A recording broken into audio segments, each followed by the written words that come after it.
음, 되나요? 되네. 반갑습니다. 오늘은 이제 다이내믹 리니어 모델에 대해서 발표를 할 예정이고요. 저는 이제 맨 앞부분, 소개하는 부분에 대해서 이야기를 하려고 합니다. 일단은 이제 다이내믹 리니어 모델에 대해서 이야기하기 앞서 저희가 다이내믹 리니어 모델에 대해서 이야기하기 앞서 이제 먼저 확률 과정에 대해서 조금 알아보아야 해요.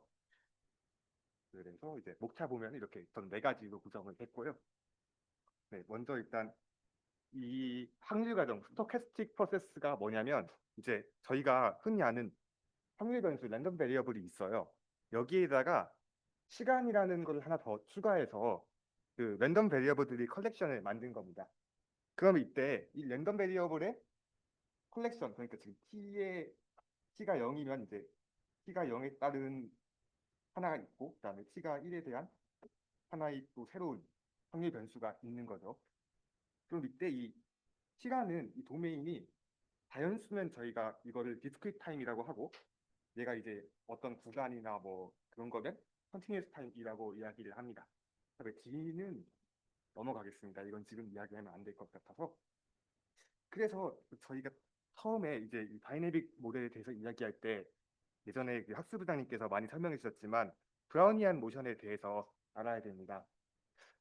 브라우니안 모션이 뭐냐면 어떻게 생각하면 되냐면 어, 그 시계열에서 살짝 그 IID 노멀 분포 비스무리한 걸 만들었다라고 생각을 하면 조금 이해가 편하실 겁니다. 지금 여기 있는 네 가지는 포멀한 정의인데요. 첫 번째부터 볼게요. 그러니까 원점에서 출발한다는 얘기예요. 원점에서 출발한다. 그래서 브라우니안 모션 얘는 지금 1차원이라 그 리얼 밸류들을 가지고요. 거기에서 이제 브라우니안 모션을 정했을 때 이 얼머트 시어리는 뭐냐면 어, 이렇게 보시면 돼요. 출발점이 원점일 확률이 1인 거예요. 거의 확실하게 원점에 출발한다는 거죠.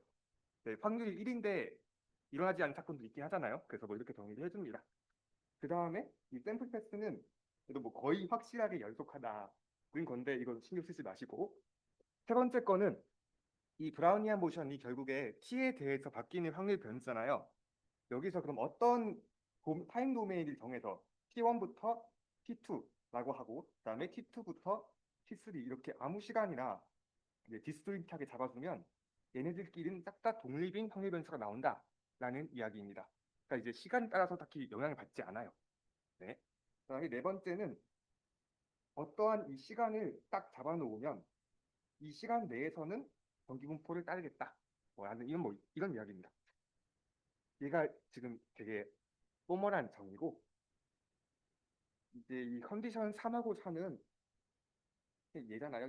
얘랑 얘인데 결국에 여기에 대한 확률 변수를 뭐 이렇게 표기할 수 있다는 덴시티가 나온다는 얘기인데 과거가 없었대.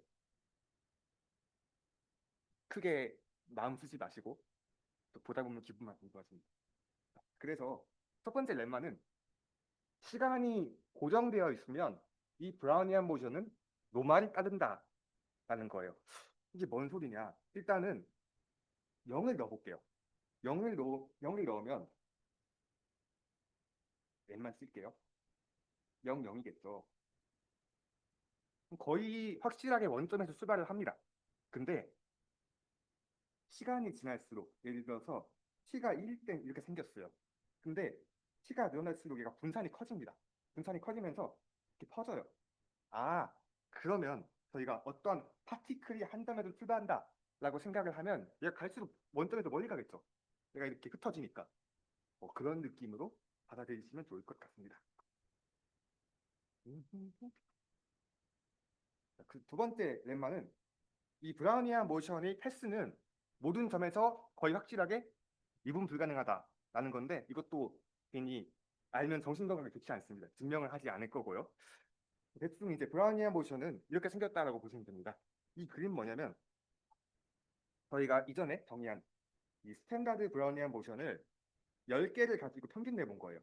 이렇게 이 하나하나가 각각이 패스고 평균을 내봤더니 거의 0에서 놀더라 라는 뭐 이런 이야기입니다. 그다음에 원점에서 멀리 갈수록 t가 늘어날수록 원점부터 멀리 갈 확률이 좀 높다. 뭐 이 정도. 분산이 커지니까요. 이렇게 이해하면 됩니다.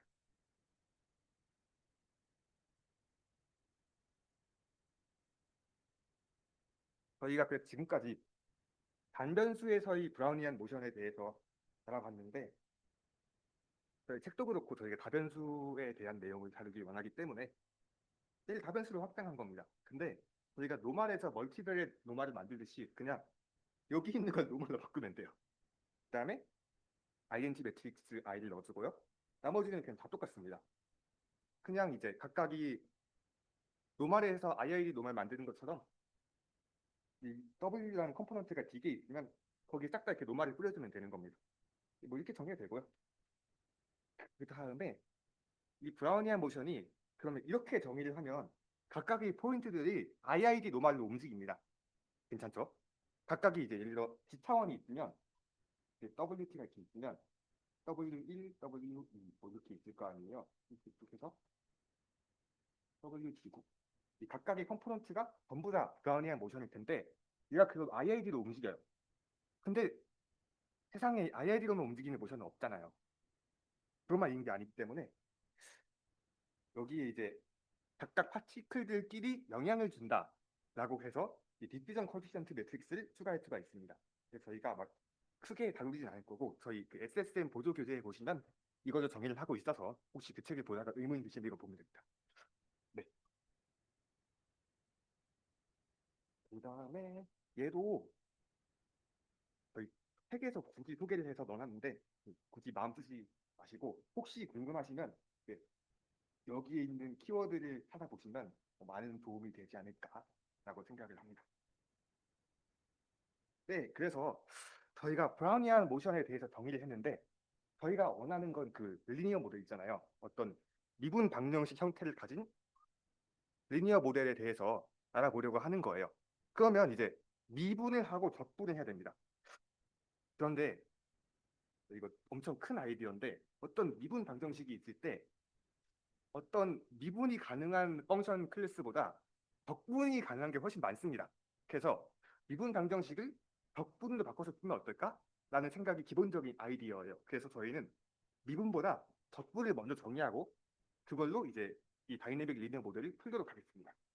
네, 뭐 그렇고 일단은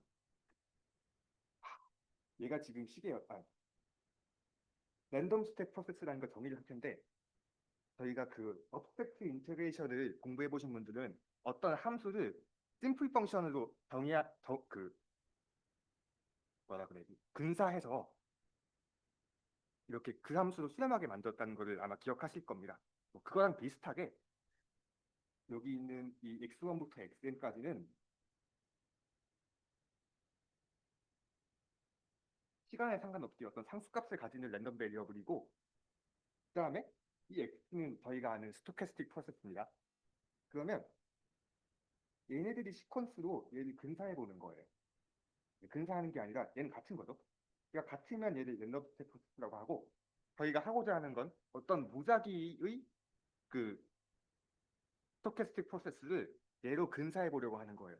저희가 그 고등학교 때 적분부터 생각해 보시면 이렇게 생긴 커브를 이제 아래 에리아를 이렇게 사각형들로 근사하잖아요. 그래서 똑같이 이제 얘를 이용해서 어떤 진짜 무작위 스토캐스틱 프로세스를 근사해 보려고 하는 겁니다. 네, 좋아요. 뭐 그래서 이제 얘네를 적분하면 어떻게 되냐라고 했을 때 그냥 이 사각형의 면적을 더하는 것과 똑같이 이 인터벌의 길이에다가 값을 곱해서 더해주면 이렇게 생긴 랜덤 스텝 프로세스의 이토 적분을 정의할 수가 있습니다. 그냥 서메이션을 돌린 거고요. 그래서 이거 그냥 사각형 면적 합한 거예요. 너무 여기 마음 쓰지 마시고 모르겠으면 안 보셔도 됩니다. 그 다음에 하려는 거는 어떤 랜덤한 x를 얘네들로 근사를 하는 거죠. 그래서 얘가 0으로 가게 하는 시퀀스가 존재하면 이렇게 표기를 하겠다 하는 얘기고 그럼 저희가 한 거는 0부터 무한대까지 적분하는 거예요. 근데 0부터 무한대까지 적분을 하면 이미 인터벌까지 끊었을 때도 적분을 할 수가 있어요. 왜냐하면 이렇게 지시함수를 곱해가지고 함수를 끊어버리면 이제 0부터 t까지 적분한 거 똑같은 거죠. 그래서 이렇게 정의를 해주게 됩니다. 그리고 얘는 아마 200적분 하면서 많이 보셨을 것 같고 이것도 한번 더 보겠습니다. 이게 뭐 하는 거냐? 저희가 지금 정의한 건 이 스토캐스틱 인테그럴 WT 브라운리안 모션에 대해서 적분한 거예요. 그리고 위에 있는 건 진짜 그냥 적분이에요. 여기 들어간 거는 랜덤 베리어블이 들어갔고요. 그럼 얘랑 얘가 뭐가 다르냐라고 이야기를 했을 때 이 차이가 상당히 헷갈립니다. 이게 적분이 적분 아니냐 맞는데 얘는 지금 그냥 T에 대해서 적분한 거고 얘는 이 브라운리안 모션 WT에 대해서 적분한 거죠. 음흠. 한번 예시를 들어보는 거예요. 어떤 타임 도메인에 대해서 싹 다 1인 그 스토캐스틱 프로세스가 있다고 생각해 봅시다. 그럼 XT는 1이에요. 그러면 얘를 그냥 0부터 1까지 적분하면 1이에요. 그쵸? 당연히 1이 적분했으니까. 그런데 얘를 브라우니안 모션 WT에 대해서 적분을 하면 이런 결과를 얻게 됩니다. 이게 왜 되냐? 봤을 때 이 정의에 의해서 모든 중간에 있는 값은 다 사라지고 여기 1이 남기 때문에 W1 빼기 W0이라서 그냥 1만, W1만 남는 거예요. 그래서 이 W1이 뭐냐 봤더니 이전 렘마 1에 의해서 거든요. W1은 노말 0, 1이 따라요. 그쵸? 그래서 이 적분값은 어떤 다이나믹 밸류가 나오는 게 아니라 이런 분포를 살게 됩니다. 이런 차이점이 있다. 적분을 했는데 이제 어떤 분포를 따르는 확률 변수가 나온 거죠. 네, 맞습니다. 그래서 이제 저희가 하려는 건 뭐냐면 이 x를 t에 대해서 미분을 하고 싶은데 미분이 안 될 수도 있잖아요. 적분부터 정의를 하는 겁니다. 어떠한 함수 x t라는 이 스토캐스틱 프로세스가 다음과 같은 적분으로 정의될 수 있으면 얘를 이토 프로세스라고 말을 하고 그 다음에 얘가 가능하면 이런 동등한 표기로 얘를 쓰게 됩니다. 지금 얘가 인테그럴 이퀘이션이고 밑에 있는 게 디퍼런셜 이퀘이션. 저희가 적분을 정했기 때문에 적분 가지고 이제 이 리방을 풀겠다라는 것이 저희 기본적인 아이디어고 그래서 뭐 대충 몇 가지 lem마가 있습니다만 뭐 이런 게 있고 뭐 이런 게 있는데 계산 테크닉이니까 그냥 나중에 읽어보시면 이런 것도 있구나. 왜냐면 저희가 이 적분을 정의했지만 지금 이 적분을 어떻게 계산하는지는 싹 다 넘어가고 있습니다. 그래서 이 계산 어떻게 하냐라고 하면 이쪽을 좀 봐주시면 보일 것 같아요. 네, 저희가 지금 다루고자 하는 내용은 다이내믹 모델이잖아요. 그럼 얘는 결국에 다이내믹 모델은 어떤 x에 대한 이 증가율이 이 t에 대한 변화량과 브라우니안 모션에 대한 변화 이 두 개로 표현된다라는 게 저희가 원하는 이제 컨티뉴어스 타임 다이내믹 모델을 표현한 방법이 됩니다. 그러면 저희가 이 미분 폼을 가지고 있으니까 항상 하던 대로 적분 폼 바꿀 수가 있겠죠? 얘랑 얘랑 같다. 이렇게 되는 겁니다. 좋아요. 저희가 하려고 하는 건 이 컨티뉴어스 타임 다이내믹 모델 사실 풀기가 어렵습니다. 거의 안 풀려요. 그래서 가장 간단한 리니어가 있는 모델부터 알아보고자 해요. 뭐 이제 이 x가 단변수인 경우에 변수가 딱 하나 있는 경우에 그냥 이제 미분 단정식 풀듯이 풀어두면 뭐 얘가 나오고요. 저희가 지금 여기 큰 관심 있는 거 아니고 이제 그 다변수 모델과 이제 유사성을 보여드리기 위해서 이렇게 나온 케이스라고 보시면 되고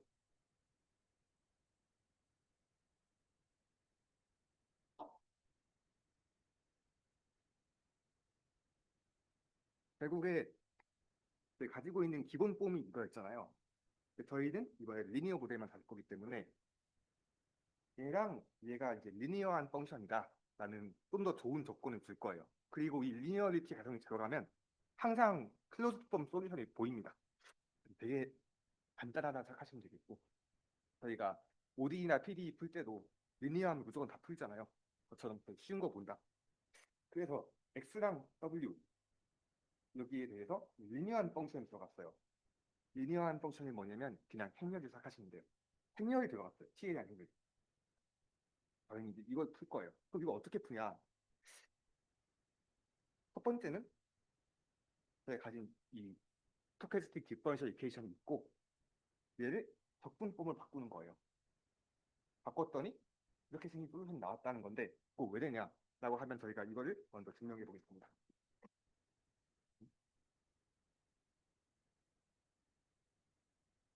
이렇게 생긴 SD가 있으면 저희는 얘가 솔루션이다라는 걸 이미 알고 있어요. 여기서 이 파이가 뭐냐면 이걸 만족시키는 함수 파이를 찾으면 됩니다. 음. 첫 번째로 저희가 하려는 거는 어, 얘가 지금 미분 방정식이니까 먼저 적분법을 바꾸는 겁니다. 그래야 풀 수가 있어요. 그리고 이제 저희가 이제 사실 해가 존재한다, 유한다를 증명해야 되는데 이 부분은 그냥 오미타도록 하고 얘가 진짜 솔루션이 맞는지 여기 넣어보면 될 거 아니에요. 넣어보고자 합니다. 음, 얘를 넣을 거예요. 그러면 여기 x, 여기 x에다가 얘를 다 집어넣는 거예요. 양변이 같으면 솔루션이겠죠. x는 없어지고요. 그래서 이제 우변 예, 여기에다가 x 이거를 딱 넣었어요. 넣으면 뭐가 나오냐? 넣으면 얘가 나온다. 얘가 나오는데 그럼 이 식을 계속 정리해 주는 거예요. 정리해 주는 건데 x에다가 얘를 넣어서 이게 나와. x가 이거라고 했으니까. 그러면 이제 얘를 쪼갠 다음에 이 폼이 나왔는데 저희가 알고 있는 게 뭐냐면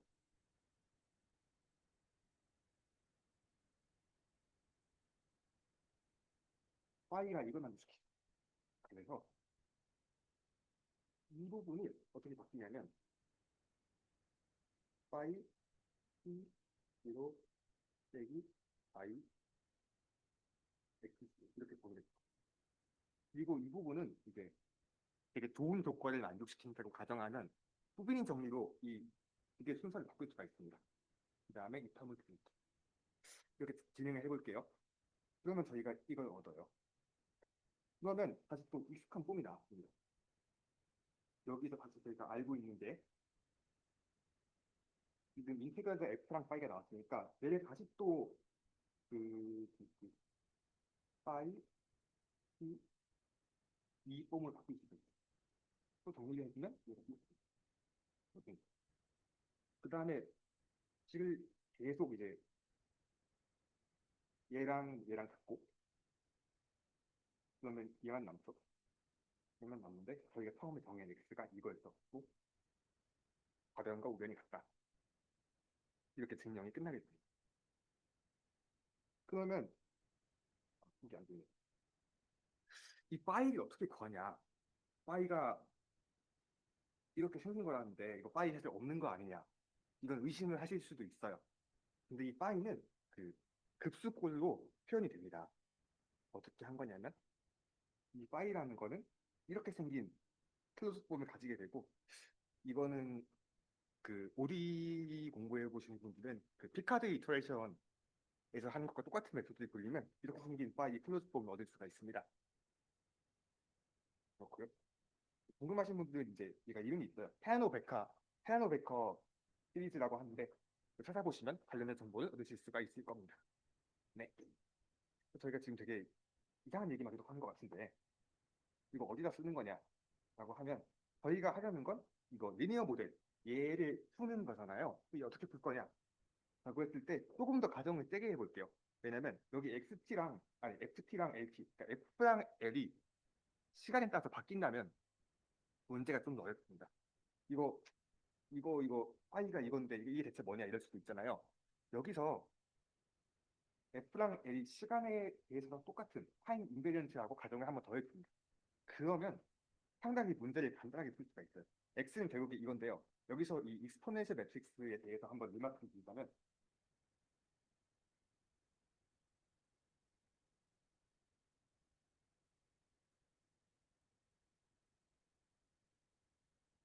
A가 행렬이고요.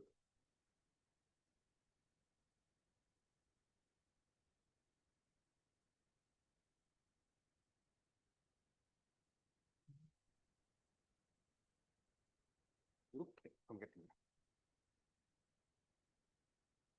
이제 행렬을 합한 것들이 끝으로 정리해주고 그래서 이렇게 생긴 SD가 나오면 저희는 그냥 X에 이걸 넣으면 된다. 다 결론입니다. 답을 알잖아요. 음. 그래서 저희가 하고자 하는 거는 뭐 이것도 뭐 좋긴 한데 이 값 어떻게 구할 거냐. 이거 시뮬레이션 할 수 있냐. 연속 함수인데.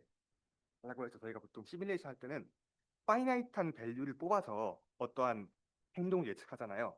그래서 이제 파이나이트한 밸류를 뽑는 거를 해보고자 해요. 지금 이 컨티뉴티가 있는 연속적인 이 x를 디스크리트하게 바꿀 겁니다. 그러면 x를 이렇게 구할 수가 있는데 그러면 저희가 파이나이트한 뭐 t1 이렇게 쭉 해서 내가 뭐 1, 2, 3, 4 이렇게 가면 이제 x1, x를 구할 수가 있겠죠. 그리고 각각의 x1, x2가 가지는 값도 알 수가 있을 겁니다. x1을 먼저 뽑고 그걸로 x 뽑고 쭉 어떤 시뮬레이션을 돌릴 수가 있을 거예요. 그래서 이제 예시를 볼 건데 책에 나온 예시로 합니다. 어떤 비디멘셜이고 등속도 운동을 하는 모델이 있어요. 음. 좀 얘를 이렇게 쓸 수 있다는데 이게 무슨 소리냐 하면 얘랑 같은 거거든요. X의 변화량은 이제 VT고 이거는 뭐 괜찮을 거예요. 등속도 운동이니까. 근데 이 V라는 속도가 브라우니안 모션에 따라서 바뀐다. 라고 가정을 하는 거죠.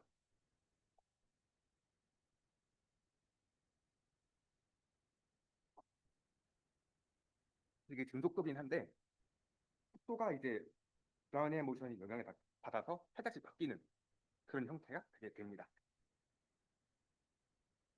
그러면 이제 저희가 이런 모든 결과를 다 가지고 있으니까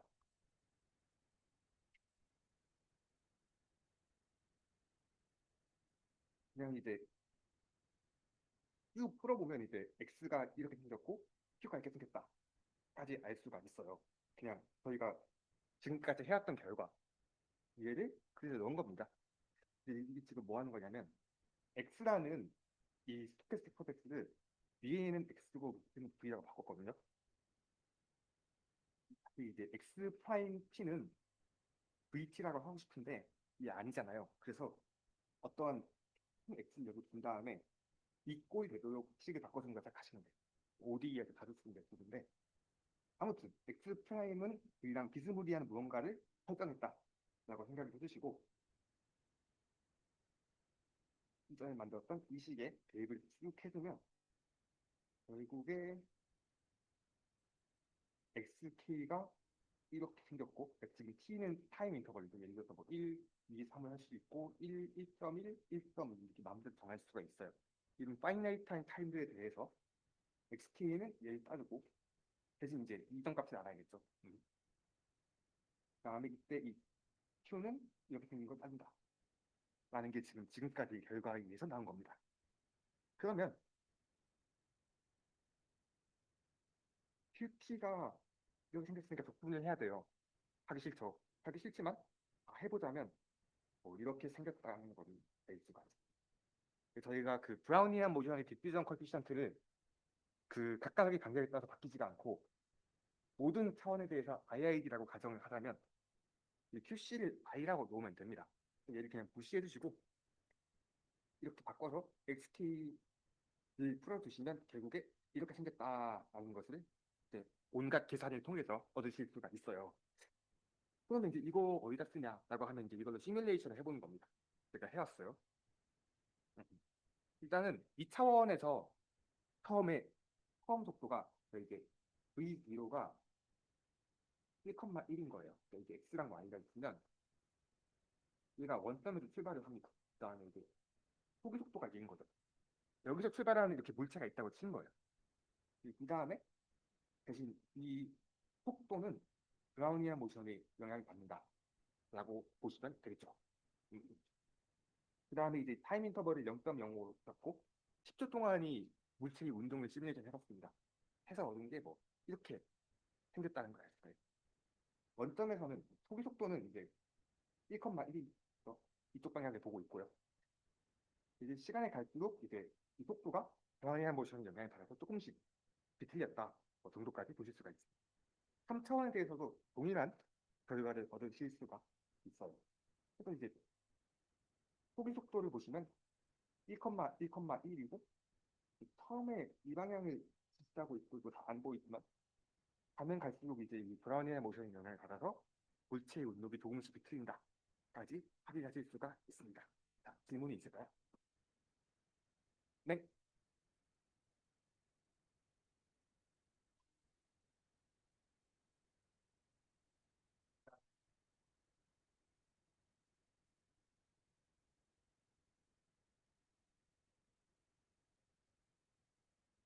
음,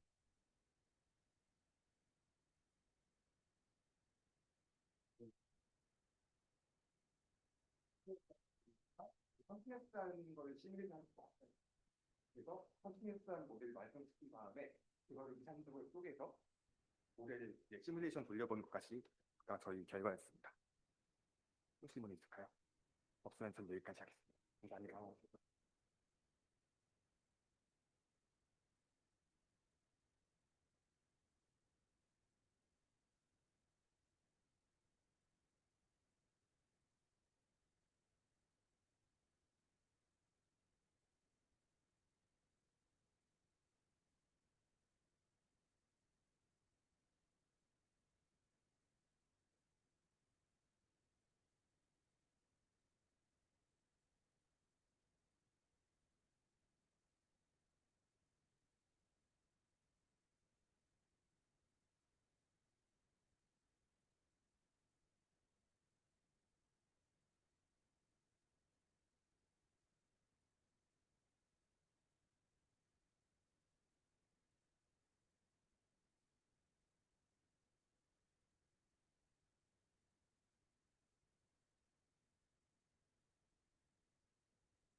다음으로는 이제 DLM에서의 추론에 대해서 다루겠습니다.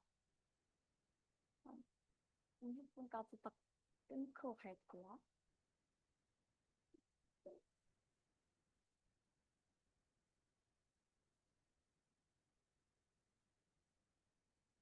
그럼 우리가 다룰 내용을 간단하게 보면은 이 DLM에서의 추론은 크게 두 축으로 구성이 됩니다.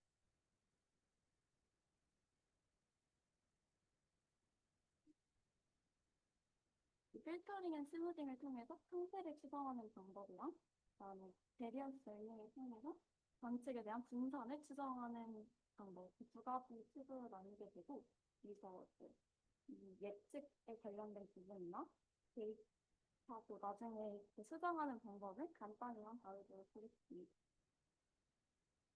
우선 이 베이지안 추정에 대해서 배우기 전에 부교대 옵티멀 필터링이라고 좀 더 넓은 개념의 필터링이랑 스무딩에 대한 얘기가 나오는데 이 흐름을 보는 게 훨씬 이해하기 쉬워서 부교대 간단한 옵티멀 필터링에 대한 접근과 대해 설명을 하고 이후에 베이지안적인 추론에 대해서 설명을 하도록 하겠습니다. 우선 이 옵티멀 필터링이 무엇이고 왜 필요한지를 보기 위해서 우리가 보고자 하는 다이나믹 시스템에 대한 그림을 하나 가지고 왔습니다. 얘는 12월 자료인데 우리가 궁극적으로 관심 있는 이 동적 시스템에서의 상태라고 불리는 스테이트는 여기서 이제 X로 표현이 되는데 얘는 실제로 관측이 될 때는 굉장히 노이즈가 끼어서 실제로는 이렇게 동그라미에 나온 것처럼 우리가 알고자 하는 값과 다른 값이 관측이 됩니다. 이거를 뭔가 좀 더 일반적인 모형으로 쓰면은 우리가 원하는 xk라는 상태는 숨겨져 있고 관측되는 yk라는 이런 관측 값들은 전부 노이즈가 낀 값이라서 우리가 원하는 그런 상태를 직접 관측하지 못한다는 그런 단점이 있습니다.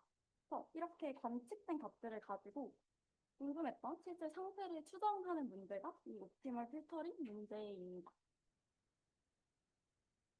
그냥 필터링이란 이렇게 스테이트, 스케일, 관측된 노이즈가 가득한 데이터로부터 추정하는 방법이고 스무딩이라는 거는 이 필터링 이후에 그 추정한 상태를 조금 더 모든 데이터를 다 관측한 다음에 다시 대기적으로 업데이트를 하면서 관측값을 조금 수정하고 오차나 분산을 줄여줘서 조금 더 이렇게 스무스하게 분포로 만들어주는 과정입니다. 이 필터링과 스무딩 과정이 상태를 추정하는 방식이고 얘에 대해 베이지안 필터링은 그냥 베이지적 접근을 추가해주면 되는 하나의 어떤 일종입니다. 여기서 옵티멀이라는 단어는 주로 확률적인 최적이라고 해서 그냥 로스 풍선을 최소화하는 그런 방식으로 추정을 하는 걸 옵티멀 필터링이라고 부릅니다. 이걸 예시가 다양하게 책에 나와 있는데 GPS라든가 위치를 추적한다던가 정확한 위치 혹은 여러 가지 관측값으로만 우리가 시간에 따라 관측한 모델들을 조금 더 고정하는 데 주로 사용을 합니다. 이제 이거에 대한 베이지적 접근에 대해서 잠깐 설명하도록 하겠습니다. 우선 이 옵티멀 필터링 문제 중에서도 책에서는 이 리니어한 경우를 먼저 다루는데요. 리니어한 시스템의 경우는 아까 말했던 로스가 최소인 해가 바로 MSC가 최소인 해가 되고 이는 사실상 포스테리어 민과 항상 똑같아집니다. 왜냐하면 우리가 원하는 이 상태에 대한 어떤 상태가 가진 확률 분포가 있을 때 이 분포에 대한 기대값이 아무래도 우리가 원하는 그런 추정값이 되겠죠. 이 포스테리어 민을 구하면 우리가 원하는 상태에 대한 해를 구할 수 있기 때문에 얘를 베이즈 정리를 활용해서 모든 관측값을 다 가지고 모든 상태에 대한 조인트 포스테리어를 계산하면 해결이 됩니다. 그러나 이제 문제는 이 조인트 포스테리어는 약간 키가 하나씩 업데이트 될 때마다 굉장히 계산하기가 복잡해지고 포스테리어 자체를 업데이트하는 게 힘들기 때문에 여기서는 두 가지 가정을 해서 얘를 각 상태의 마지널 디스트리뷰션만 구하는 문제로 바꾸게 됩니다. 그리고 이렇게 바꿨을 때 이걸 최적화가 우리가 계속해서 다뤄온 칼만 필터가 됩니다. 이 두 가지 가정이라는 거는 첫 번째로 상태가 마코프 수열이라는 가정으로 그냥 이 XT라는 상태가 바로 직전 상태인 XT-1에만 의존한다는 가정입니다. 두 번째로는 이제 가우시안 분포를 가정하면 되는데 이렇게 가정할 경우에는 이 프라이어랑 포스테리어가 컨주게이시에 의해서 계속해서 닫힌 꼴로 나타나기 때문에 하나의 플러스 본 해를 구할 수 있기 때문이라고 합니다. 본격적으로 베이지안적 DM의 추론에 대해서 다루도록 하겠습니다. 여기서부터는 본교재 책이라서 본교재 노테이션을 다시 정리를 해놨는데요. 아까 말했던 우리가 관측하고자 했던 XT 상태는 교재에서는 섹터 T로 모수로 표현을 하고 관측값은 YT로 표현을 합니다. 그리고 이 관측값을 모아놓은 집합을 GT라는 정보 집합으로 정의를 새로 합니다. 그리고 FT랑 GT는 그냥 여기 나오는 두 개의 이 DLM 모델에 나오는 개수인데 각각 관측 행렬 시스템 행렬이라고 부르고 스테이트랑 데이터, 스테이트랑 스테이트를 그냥 매핑시켜주는 개수라고 생각하시면 됩니다. 여기서 이제 DLM 모델 자체는 이렇게 두 가지로 식으로 쓸 수 있는데 상태에 대한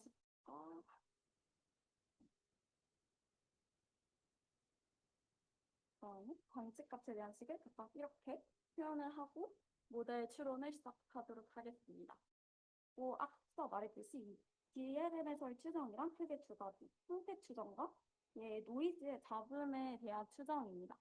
상태 추정 같은 경우는 오버뷰에서 봤던 필터링이랑 스무딩을 통해서 추정을 할 거고 이 분산 추정 같은 경우는 관측 분산이랑 시스템 분산으로 나눠서 관측 분산을 추정하는 방법과 시스템 분산을 설정하는 방법을 알아보도록 하겠습니다. 이 모든 필터링, 스무딩, 포트캐스팅의 기본적인 원리는 다 순차적인 업데이팅인데요. 얘는 뒤에 보시면 알겠지만 굉장히 복잡한 식이 많은데 핵심은 두 단계로 이루어집니다. 그냥 초기 값을 세팅하고 키를 하나씩 바꾸면서 순차적으로 갱신하는 것. 이게 두 개의 단계밖에 없습니다. 여기서 필터링이랑 포트캐스팅 같은 경우는 이 키를 1부터 순차적으로 해서 앞으로 갱신을 하고 스무딩 같은 경우만 모든 관측값을 다 본 다음에 여기서 과거로 하나씩 이제 대기적으로 업데이트를 합니다. 일단 첫 번째 필터링에 대해서 알아보겠습니다. 여기서 우리가 쓰는 필터는 아까 칼만 필터라고 말씀을 드렸는데요. 이 칼만 필터는 리니어하고 가우시안인 다이내믹 리니어 모델에서 예측이랑 관측을 구체적으로 섞는 그런 상태 추정 알고리즘입니다. 예측과 관측을 섞는다는 거는 이제 아래에 어떤 개수에 반영이 되는데 큰 흐름만 보면은 그냥 예측을 해서 예측 오차를 계산한 다음에 이 오차를 이 두 개를 섞는 어떤 가중치를 곱해서 그냥 업데이트를 반복하는 형태입니다. 조금 더 자세히 보자면 1단계는 일단 사전 분포를 계산을 해줍니다. 사전 분포의 평균이랑 분산을 각각 이렇게 H랑 RT로 줬고 얘네는 프라이어이랑 베리언스를 설정해 준 식입니다. 그리고 이 직전 상태를 기반으로 다음 상태의 관측값에 대한 예측을 먼저 합니다. 이 예측 분포는 분포의 평균을 역시나 FT로 두고 분산을 QT로 두고 그냥 우리가 이 직전 상태를 가지고 다음 상태를 예측하는 값입니다. 예측이 이루어지고 나면은 이 예측값과 실제 관측값, 다음 상태에서의 관측값을 가지고 와서 그의 오차를 구하게 됩니다. 그리고 이제 이 오차를 반영을 해서 새로 업데이트를 하는데 오차를 반영할 때 아까 말했던 칼만 개인이라는 이 예측 분산과 관측 분산을 섞어준 가중치를 곱해서 얘를 새로운 포스테리어 미인과 베리언스로 업데이트를 합니다. 이 업데이트를 각 시스템마다 반복을 해서 계속해서 포스테리어를 업데이트를 해서 업데이트하는 게 이 알고리즘 방식입니다. 그리고 분포는 전부 다 가우시안 형태로 업데이트가 이루어집니다. 그리고 이제 칼만 필터의 리미팅 비헤이비어라는 성질이 책에 나와 있는데 얘는 앞에 이제 관측식에 나왔던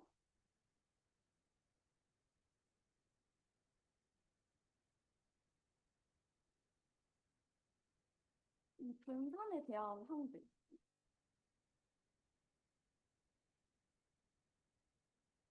나왔던 이 네 개의 행렬을 상수라고 가정을 할 때에는 결국 이 업데이트된 성분들이 전부 다 안정된 값을 수렴을 하고 우리가 원하는 포스테리어 미니랑 베리언스를 되게 단순하게 이런 식으로 계산할 수 있다고 합니다.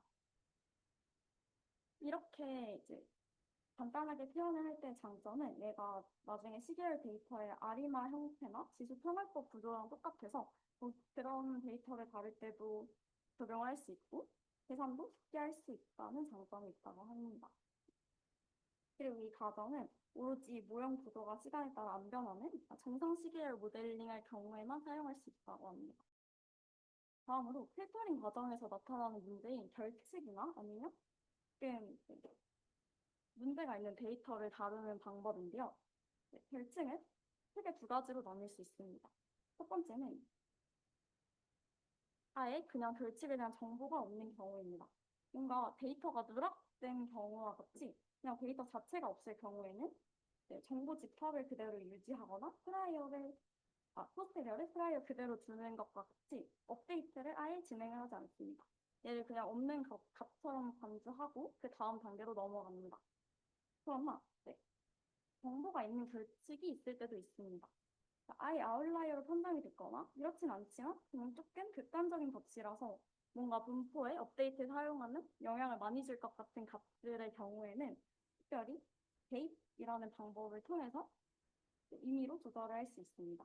얘는 마지막에 간단히 다룰 거고 이 결책 외에도 무언가 데이터가 일부가 빠져있는 어떤 12개 달 데이터를 봤는데 막 이런 값들만 있는 경우처럼 뭔가 일정하지 않는 데이터가 있을 경우에는 역시 두 가지로 처리를 할 수 있는데 그냥 빠진 부분을 미싱 결측으로 처리해서 위의 방식으로 다뤄도 되고 아니면 뭐 타임 스케일을 조정하는 방법도 있다고 하는데 그게 중요하지는 않은 것 같습니다. 다음으로 스무딩인데요. 스무딩 같은 경우는 네, 모든 데이터 1부터 10까지 데이터를 전부 다 본 이후에 다시 이 데이터에 대한 정보를 모두 가지고 포스테리어를 역으로 하나씩 네, 갱신해 나가는 과정입니다. 어, 과거의 미래 데이터를 다 가지고 한 번 더 보정을 진행해주는 단계이고 이렇게 되면은 항상 이 분산이 줄어든다고 합니다. 필터링까지와 거의 비슷한 구조인데 얘는 이제 관측 시점을 전부 다 사용한다는 점과 순서가 반대로 이루어진다는 점 두 가지만 다르고 이렇게 할 경우에는 분산과 에러가 줄어드는 장점이 있습니다. 여기 보시면 이 필터링에서 스무딩을 진행을 해주면 에러가 확 줄어든 것을 볼 수 있습니다. 이런 데 사용을 한다고 하고 스무딩 과정도 적어두긴 했는데 아까 말했듯이 초기값을 그냥 칼만 필터에서 얻은 이제 마지막 평균 분산 값에서 시작해서 이 평균 분산의 까지죠. 분산 업데이트 식인데 이 시계자가 t부터 하나씩 과거로 그냥 대입해서 계속 이 분포를 업데이트 해주기만 하면 됩니다. 주로 RTS 스무더를 이 베이지안 접근에서는 사용한다고 해요. 이 RTS 스무더의 예시 두 개를 가지고 왔는데 식은 역시나 이게 초기값이고 그냥 마지막 방식 써주는 거고 얘가 업데이트식입니다. 뭐 랜덤워크랑 스트리킹에 대한 예시를 다 보면은 기존 했던 필터 에스티메이트에 비해서 연한 스무더는 조금 좀 복잡하지만 좀 더 완만해진 걸 볼 수가 있고 베리언스가 필터링만 진행했을 때보다 스무더를 진행했을 때 훨씬 줄어든 걸 볼 수 있습니다. 딱 시작점에서만 같고 나머지는 항상 줄어든다고 해요. 여기서도 뭐 다른 예시를 가져온 건데 필터링을 먼저 진행을 해준 결과가 안 나오네요. 스무딩을 추적한 결과가 이렇게 나온다고 합니다. 그리고 이제 마지막으로 포캐스팅 예측 단계인데 예측 단계는 앞서 했던 8만 필터의 시점이 단계를 보면은 딱 T-2단계에서 T-1 시점에서 T 시점에 예측 분포를 구하고 그걸 가지고 에러를 계산한다고 했었습니다. 이 예측 분포를 딱 다음 시점만 구하는 게 아니라 여기서부터 내가 원하는 H 시점 이후에 예측 분포를 구하는 게 이 포캐스팅 단계이고 그냥 진짜로 어떤 임의의 시점에 대한 예측을 하고 싶을 때 사용합니다. 여기에 사용하는 분포는 이렇게 두 개가 있고 식도 그냥 이제 평균식, 분산식에 대입만 계속 반복적으로 해주면 됩니다.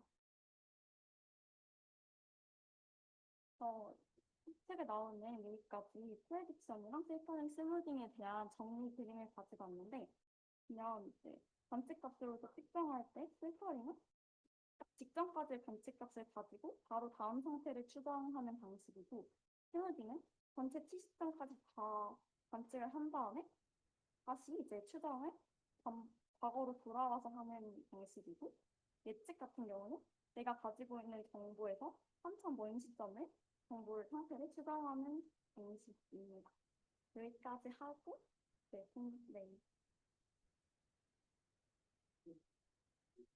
네.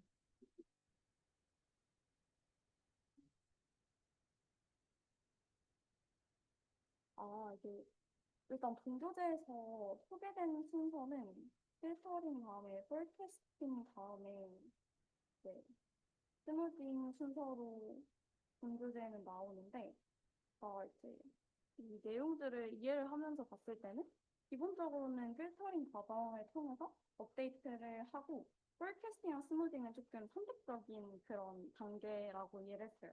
폴캐스팅은 네, 한참 먼 미래를 예측하고 싶을 때 추가적으로 그냥 넣는 단계이고 스무딩은 꼭 할 필요는 없지만 웬만해서 하는데 필터링이 다 끝난 다음에 그 다음에 이제 마지막에 스무딩을 한 번 더 넣어주는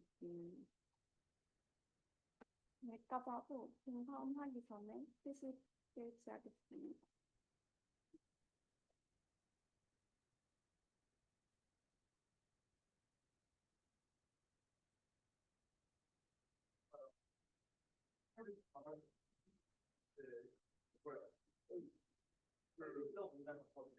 켰어? 그렇게 공유만 하면 되는 거 아니야?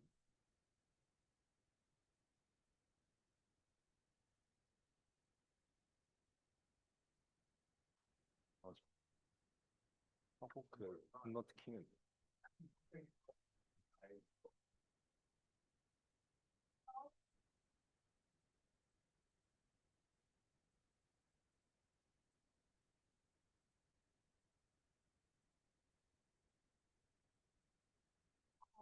다시 이제 나오는 거 분선 추정 한 단계랑 개입 방법 다루도록 하겠습니다.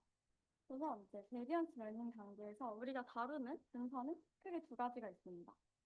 관측 분선이랑 시스템 분선으로 이제 각각 그 앞에 상세 방정식이랑 그다음에 관측 방정식에서 이제 선정해줬던 분선, 오차 분선 두 가지입니다. 첫 번째 관측 분선을 추정하는 방법은 그 분선 추정 세 가지 중에 1번으로 VT 추정의 경우는 책에는 이렇게 복잡한 이름으로 나와 있는데 그냥 관측 분선을 학습하는 방법을 간단히 다룰 거고 두 번째 이 시스템 분선에 대한 거는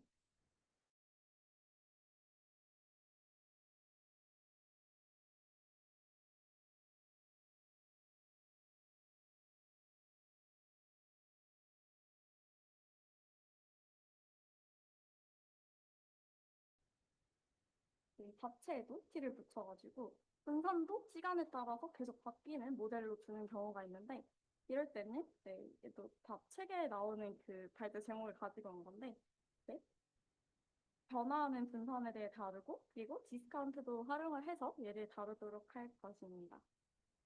첫 번째부터 다루도록 하겠습니다. 우선 지금까지는 그냥 아예 관측 분선을 상수로 가정을 하고 필터를 적용을 했는데 실제로는 이 관측 분선도 우리가 모르는 값이기 때문에 얘를 갱신해서 학습하는 과정을 거치게 됩니다. 이때 이제 각 시점별 오차를 반영을 해서 갱신을 해주고 분선도 분포를 가정을 해서 이 분포를 막 갱신하면서 계속 포스테리어를 갱신하면서 학습을 해주게 됩니다.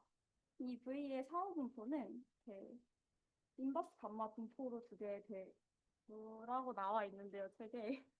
인버스 감마 분포의 두 가지 자유도와 속도를 계속해서 t 시점을 하나씩 올리면서 가지고 있는 데이터랑 오차를 가지고 업데이트하는 게 핵심입니다. 이 자유도를 업데이트하는 식은 그냥 이전 자유도를 하나씩 더해주면 되고 속도 업데이트는 다음과 같이 이전 속도에다가 그 시점에 관측값이랑 아까 했던 관측값이랑 우리가 예측한 값을 관측 오차를 반영을 해줘서 업데이트를 진행하게 됩니다.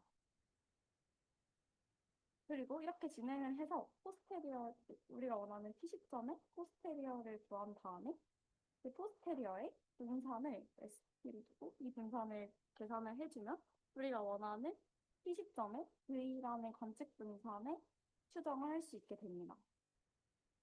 그리고 이 V의 상태 분포 자체는 V에 대해 두건불등도 정기 분포, 그리고 적분한 경우는 T 분포로 쓴다고 하는데 보통은 T 분포를 쓰는 것 같고 이렇게 쓸 때는 아웃라이어에 굉장히 강건하다는 장점이 있다고 합니다.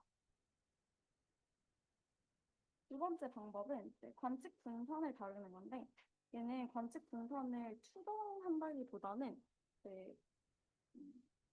디스카운트 벡터인 델타라는 걸 도입을 해서 이 WT를 좀 조절하는 개념입니다. 근데 추정 사태에 들어간 이유는 WT 자체를 관측할 수 없어서 얘를 디스카운트 팩터랑 우리가 알고 있는 PTRT를 가지고 WT를 간접적으로 이렇게 추론해서 나오는 거라서 추정이라는 표현을 쓰더라고요.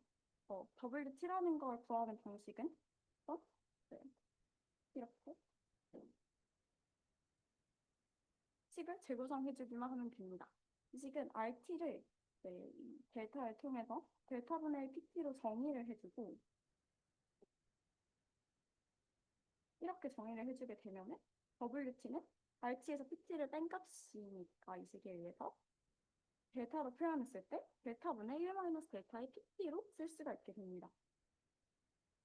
우리가 관심 있는 거는 그 인식인데, 여기서 이 PT랑 델타라는 걸 우리가 임의적으로 설정을 해서 두 개를 각각 대입해주면은 WT를 각 시점별로 추정을 할 수 있게 됩니다.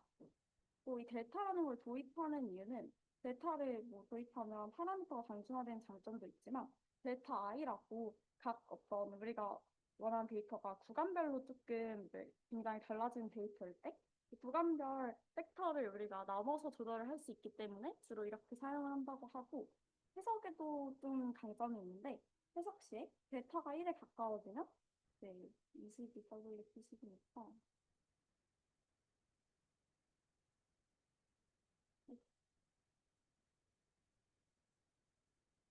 에 가까워지면 WT가 0에 가까워지고 이때는 네, 시스템 자체가 굉장히 정적이고 보수적인 상태라고 해석을 합니다. 델타가 작아질수록 WT가 커져서 얘는 굉장히 가변적이고 데이터에 대해 좀 민감하게 시스템 분산을 설정했다고 해석을 할 수 있습니다. 마지막으로는 VT 자체도 변하는 경우에 대한 내용인데요. 네, 교재 제목이 이렇게 복잡하게 나와 있는데 스토캐스틱이라는 건 앞에서 민준님께서 다뤄주셨지만 기본적으로 랜덤하게 같이 정해지지 않는 분산인 경우를 말을 합니다. 이럴 때는 VT 자체도 시간에 따라 달라지는 그런 확률 과정으로 두고 여기에 아까 두 번째에서 썼던 아이디어인 네, 디스카운트 팩터를 도입을 해서 VT를 다음과 같이 추정하는데요. 이 역시나 처음에 분산식에서 우리가 분산의 분포를 이렇게 가정을 해놓고 시작을 했기 때문에 여기서의 두 개의 모수인 MT와 BT를 업데이트하는 방식은 똑같습니다. 근데 이걸 업데이트할 때 얘네를 디스카운트 팩터를 통해서 시간 블럭별로 우리가 그 업데이트 정도를 조절할 수 있게끔 바꿔주는 게 이 세 번째 단계의 핵심입니다. 그리고 베리언스도 스무딩을 적용할 수 있는데 이거는 베리언스도 전부 1부터 2까지 다 관측을 한 후에 역으로 갱신을 해서 추론을 좀 보강할 수도 있다고 합니다. 이 분산에 대한 게 처음에는 세 가지가 뭔가 다른 방법인 줄 알고 세 가지의 차이점을 표로 만들어 놨었는데 얘는 복습하면서 읽어보시면 좋을 것 같습니다.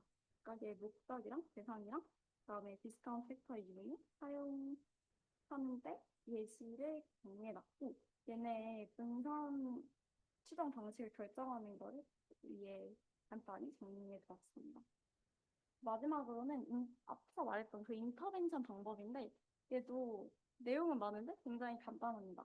이 인터벤션 방법은 크게 세 가지가 있는데 첫 번째는 그냥 아웃라이어 처리해버리는 방법입니다.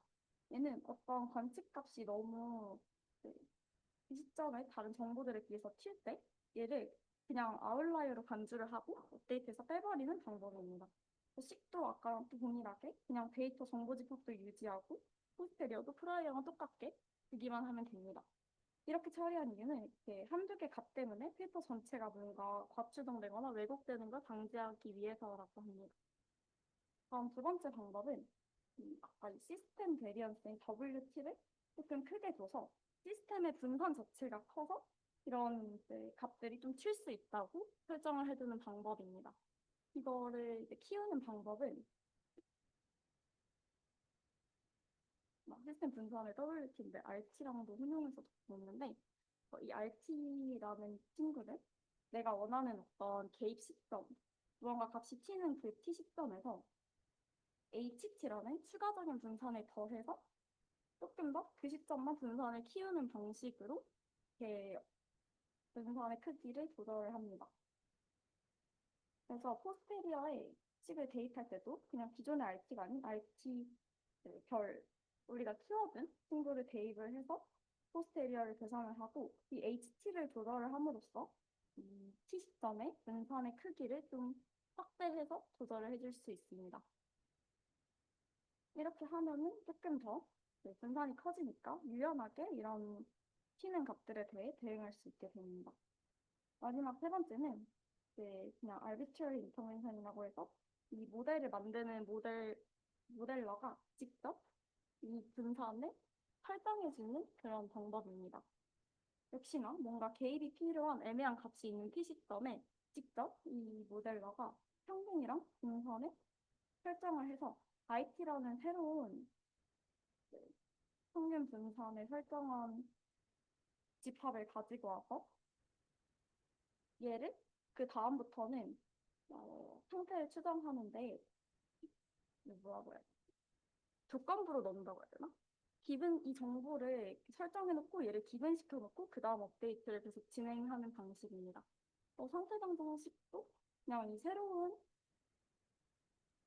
도입한 이 분산을 가지고 계속 진행을 해주면 된다는 게 세 번째 내용입니다. 네, 여기까지 마치겠습니다.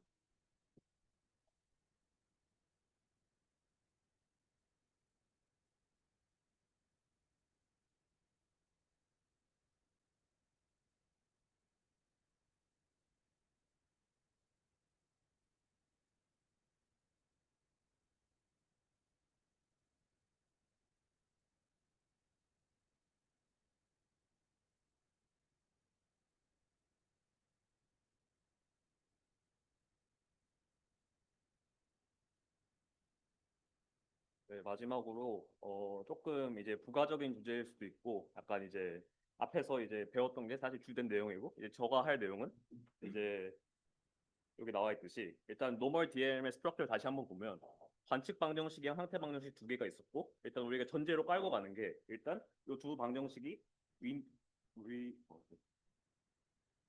리니어하다는 이제 전제를 깔고 가는 것도 있고 그리고 이제 오차가 이제 정규 분포를 따른다고 가정을 하죠. 그래서 이제 이러한 스트럭처가 있어야 이제 칼만 필터도 작용할 수 있고 하기 때문에 일단 우리가 이 두 가정을 하고 가게 되는데 이제 저희의 관심사는 만약에 이 두 가정이 깨진다면 어떻게 될 것인가에 대한 내용이어서 그냥 이제 가볍게 들으시면 될 것 같아요. 사실 이게 내용이 가볍지 않을 수 있는데 이제 만약에 이제 리니어리 깨지면 좀 문제가 커져요. 그래서 이걸 뒤에서 다루는지 모르겠는데 그래서 책에서도 일단 지금은 리니어는 아직 다루지 않고 제일 이제 간단한 상황이 이제 관측 방정식에서 우리의 데이터가 정규분포를 따르지 않는 것 같다 했을 때 이제 어떻게 이제 이 DLM 모델을 적용할 것인가에 대한 내용이라고 보시면 될 것 같아요.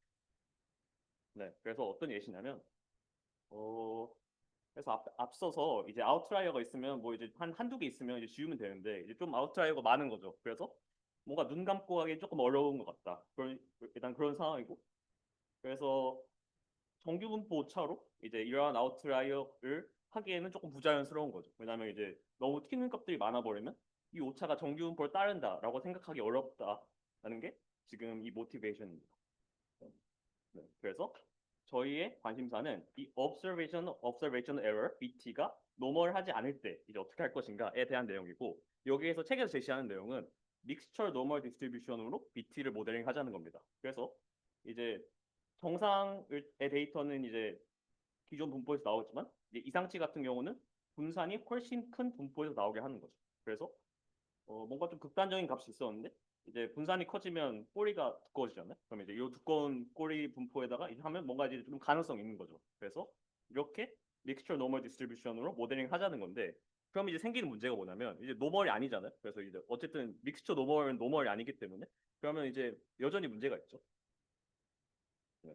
그래서 정규 분포가 아니기 때문에 이제 가우시안 DLM 기법들, 즉 칼만 필터링 여태까지 했던 것들을 사용할 수 없다라는 게 문제가 돼서 두 번째 아이디어가 잠재 변수 람다 t를 도입해서 BT 기분 람다 t가 정규 분포를 따르도록 하자는 겁니다. 네. 그래서 BT가 원래 저런 분포였죠. 그래서 이제 저희가 할 거는 람다 t라는 잠재 변수를 하나 도입해가지고 BT 기분 람다 t를 이제 저렇게 정의하는 거죠. 그래서 람다 t 같은 경우는 이제 두 가지 값을 가질 수 있죠. 그래서 뭐 정확히 버너리 랜덤 버리어블은 아니지만 왜냐면 1, 2양 람다의 값을 갖기 때문에 그래서 1, 2양 k 두 개 값을 갖고 이제 이렇게 정의를 하면 이제 파이의 확률로 이제 이 분산이 b가 되는 거고 1 마이너스 파이의 확률로 분산이 k 제곱 b가 되니까 이제 저희가 의도한 분포랑 똑같게 되는 거죠. 그래서 이런 식으로 정규 분포를 따르도록 하자는 거고 이렇게 잠재 변수를 통해서 우리가 조건부로 가우시언 DLM을 작성할 수 있는 경우 컨디셔널리 가우시언 리니어 모델이라고 합니다. 그래서 CGLM이라고 한다고 보시면 돼요. 그래서 이제 저희 관심사는 그러면 이제 이 CGLM을 어떻게 풀 것인가에 대한 내용이고, 그래서 MCMC를 사용해야 됩니다.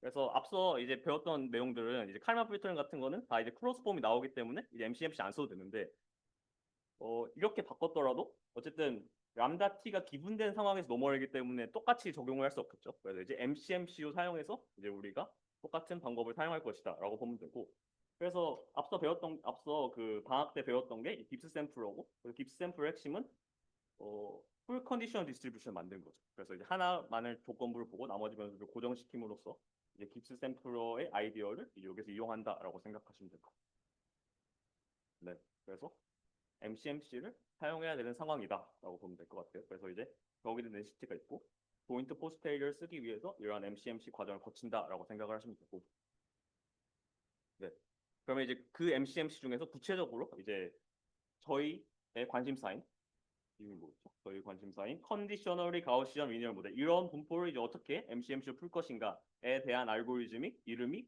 Forward Filtering Backward Sampling입니다. FFBS. 네, 그래서 이제 이 알고리즘을 사용한다라고 생각하면 되고, 네, 그래서 다 한 내용이에요. 오차 분포의 정규성을 깨지는 사용하였고 MCMC 이용할 거고, 그래서 얘는 이제 라텐트 구조, 아까 그래서 이제 람다 t라는 거 기분된 상황을 이용할 수 있도록 이제 설계된 이제 MCMC 기법이다라고 생각하면 될 것 같고요. 이제 요거는 그 제너럴라이즈 리니어 모델 그 방학 세션 때 살짝 다뤘던 것 같은데, 이게 뭐냐면 앞서 그 리니어리 성립해야 된다고 했잖아요. 그래서 이제 리니어를 성립해야 되는데 이제 이게 깨지는 상황. 의 대표적인 예시가 이제 제너럴 리니어 모델이고, 그리고 예를 들어서 YT가 포화선 분포를 따른다. 이러면 이제 문제가 커지죠. 그래서 이제 이런 상황은 쓸 수 없다는 거죠. 그냥 이제 쓸데없는 얘기고. 그래서 어쨌든 FFBS를 사용할 것이다. 네, 그래서 이제 이런 노멀 컨디션 노멀 상황에서 FFBS 알고리즘 사용할 것이고, 그럼 이제 이렇게 용어가 나온 이유는 일단 첫 번째 forward filtering 과정이 뭔지부터 살펴보면, 요거는 칼만 필터랑 정확하게 똑같아요. 그래서 이제 이전 시점의 관측값과 추정치로 이제 이번 시점의 상태를 예측하고 실제 관측값 YT를 바탕으로 오차를 보정해서 사업평균 구하는 요 과정은 완전히 칼만 필터랑 똑같고, 여기에는 사실 어떤 MCMC도 안 들어간다.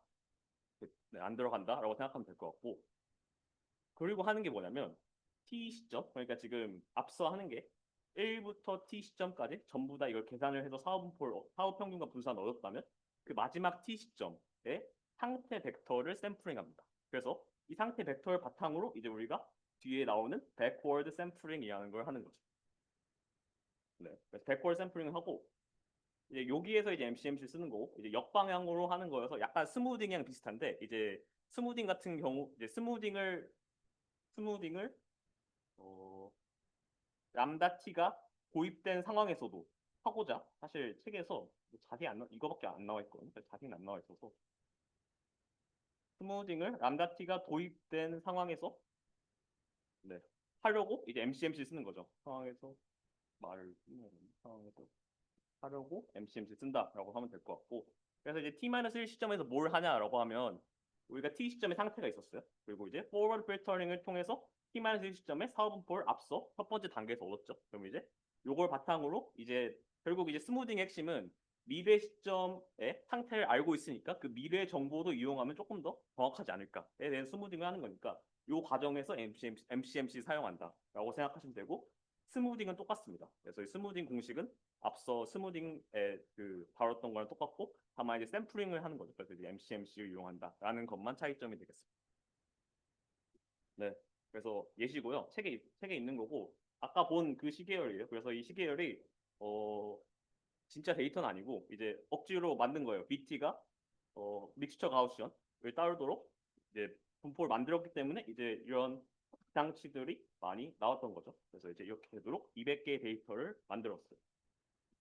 그래서 가우시언 DM에 피트하면 뭐 당연히 안 좋겠죠. 왜냐면 이제 억지로 이걸 만들었는데 가우시언에 하면 좋을 리가 없잖아요. 그래서 이제 좀 안 좋다. 그러니까 이제 왜냐면 이제 이러한 이상치들 때문에 뭐 약간 튀는 값들이 있다. 뭐 ACF도 좀 약간 튀는 값들이 있죠. 그리고 이제 뭐 P-value도 네, 뭐 약간 문제가 있더라. 그러니까 이제 이거보다는 믹스처 가우시언으로 피트하고 아까 얘기한 FFBS 기반 MCMC 활용하면 조금 더 잘 결과가 나오더라라는 거. 그래서 이 과정에서 람다T 도입하고 이 알고리즘을 사용해서 결과를 산출할 수 있다라는 게 내용. 너무 빨리 끝났는데. 네.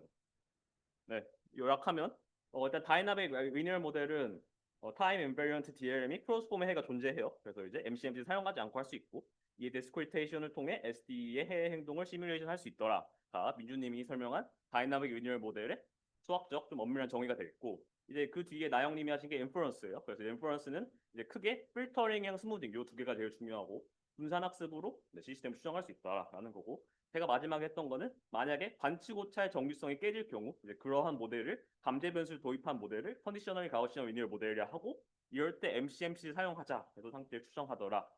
네, 다 됐습니다. 감사합니다.